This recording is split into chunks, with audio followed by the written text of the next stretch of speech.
హనుమకొండ జిల్లా కమలాపూర్లో ఇందిరమ్మ ఇల్లు పట్టాను లబ్ధిదారుడు యతిపతి భిక్షపతికి కాంగ్రెస్ నేతలు అందజేశారు. ఈ సందర్భంగా సీఎం రేవంత్ రెడ్డి ఒడితెల ప్రణవ్కు లబ్ధిదారుడు ధన్యవాదాలు తెలిపారు.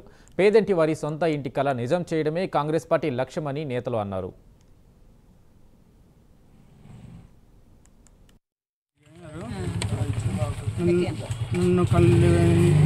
చూసి కాంగ్రెస్ ప్రభుత్వం గుర్తించి నాకు ఇల్లు ఇచ్చారు.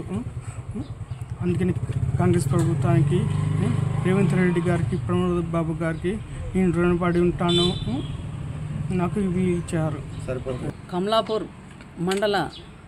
మండలానికి చెందిన యతిపతి భిక్షపతి అనే అతనికి కళ్ళు లేకపోవడం వల్ల అతనికి మన కాంగ్రెస్ గవర్నమెంటు తనను గుర్తించి మన ప్రణవన్న గారు గుర్తించి ఇందిరమ్మ ఇల్లు ఇవ్వడం జరిగింది.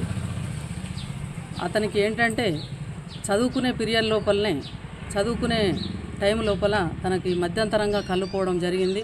అంధుడిగా చాలా బాధపడుతున్నాడు. తర్వాత ఇల్లు లేకపోవడం ఇంకా చాలా బాధపడుతున్నాడు. అందుకే మన ప్రణవన్న గారు దాన్ని గుర్తించి ఇల్లు ఇవ్వడం జరిగింది. మన కాంగ్రెస్ ప్రభుత్వం, తెలంగాణ రాష్ట్ర ప్రభుత్వం, మన రేవంత్ రెడ్డి గారి ఆదేశాల మేరకు ఈరోజు మన భిక్షపతికి ఇల్లు శాంక్షన్ చేయడం జరిగింది. ఇది చాలా సంతోషకరమైన విషయము.